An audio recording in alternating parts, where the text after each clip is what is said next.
Right, here again. Second night. Hope you've gotten used to your job by now, pressing buttons on a phone. You'll have trouble finding a job that actually requires you to be on one of those.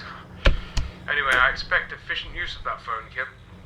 Oh, and I'll let you know now, don't start slacking off. I'm paying attention. After your first week is done, I'll be doing a review of your progress to see if you are fit to continue or not.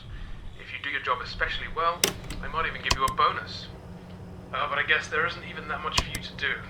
I know I haven't given you much to work with just yet, as this is just the test run. But there is something for you to do in case you get bored, I suppose. Since, well, I'm not going to treat you like those robots behind you. So we're entering the winter time. I imagine you'll be working just next week, so it's going to get pretty darn cold for you. And I'm sure you've already noticed this from yesterday. I don't know.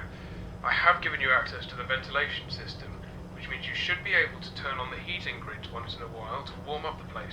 They'll stay on for about a minute, probably, but that's long enough, right? Bear in mind the vents go around the perimeter of the building, so I'm sure you'll figure it out. Well, that should keep you entertained. God, I hope you're as easily pleased as I am. That's all for tonight. Oh, wait, now it's your turn to talk. Here you go.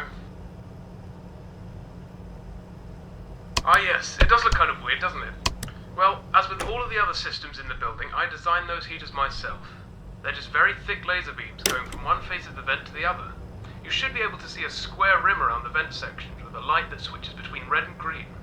That rim is what keeps the lasers stable. When they're on, the lasers heat up the air that's constantly going around the vent system. It keeps almost every human-occupied room in the location warm. Well, except my office. Speaking of which, can you see where it is? If you think it's in one of those cameras, well, you're wrong. I'd hate being recorded all day.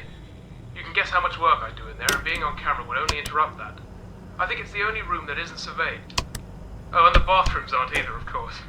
If you still can't see my office, and you really want to know where it is, just look to your left. The door's right there next to POPGOES stage. That's about it. Try out the heating, and I'll see you tomorrow.